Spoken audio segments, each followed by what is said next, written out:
Alright, I'm kind of in the middle of it here, but if you look in the bottom there, see that contact at the bottom. Okay, the middle is basically just a fulcrum. It is, you know, part of the AC that's the live coming in. Anyway, the contacts, I'm not quite sure where I'll put this at in YouTube, but I was doing some drilling and the drill would not shut off. Okay, and what happens is I've had to do this before. This little piece here is, I'm not sure if this will focus or not, but anyway, this is the other contact that sits in there. You know, you can see the little spots there where it sits in the rocker, okay? And then the contacts basically arc together from being dirty and that stuff. And being cheap contacts, it is a Harbor Freight drill. So I've hit the sandpaper on this one, okay, on the loose one. What I need to do is I need to get in there and clean up that one. I'm going to use, see if this will work. This is just a little wire wheel on a little Dremel.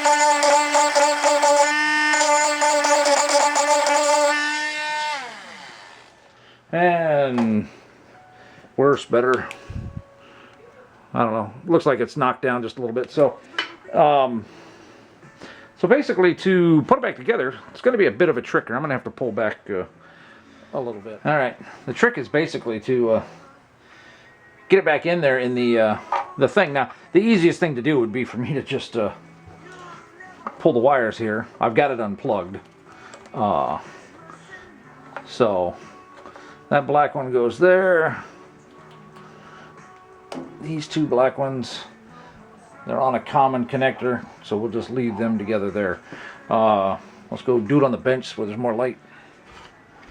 Okay, we just gotta get the contact to sit in there in the fulcrum, and you know, you kind of just keep at it until you get it. So there we go. So it just rocks back and forth in there.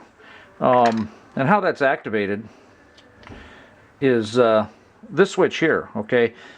There's no detent in it, okay? But the little, this little plunger right here, there could be two plungers, there could be another set of contacts in here, but just a real cheap on-off switch.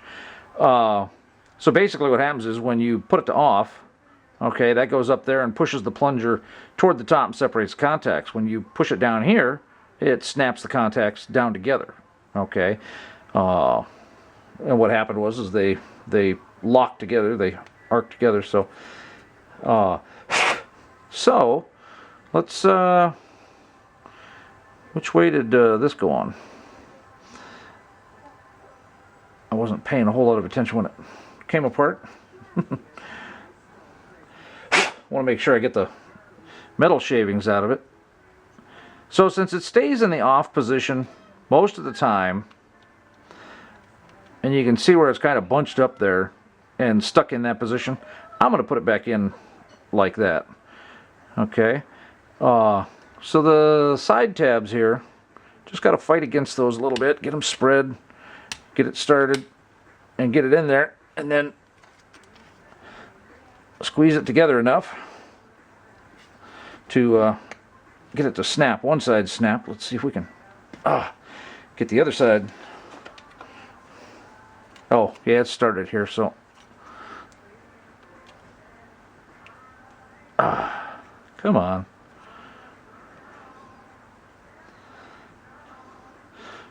Well, the rubber might not be centered quite right, but there we go.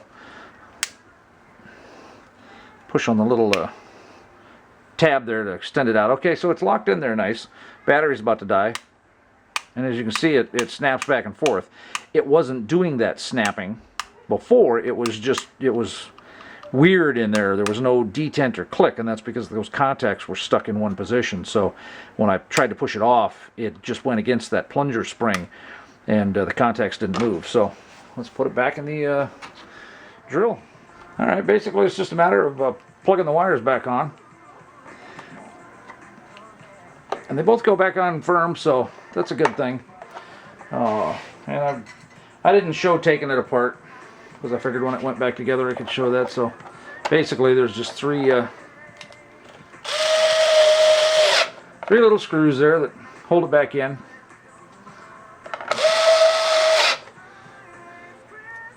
And the alright, put some power to it and see if it works. Alright, how about that?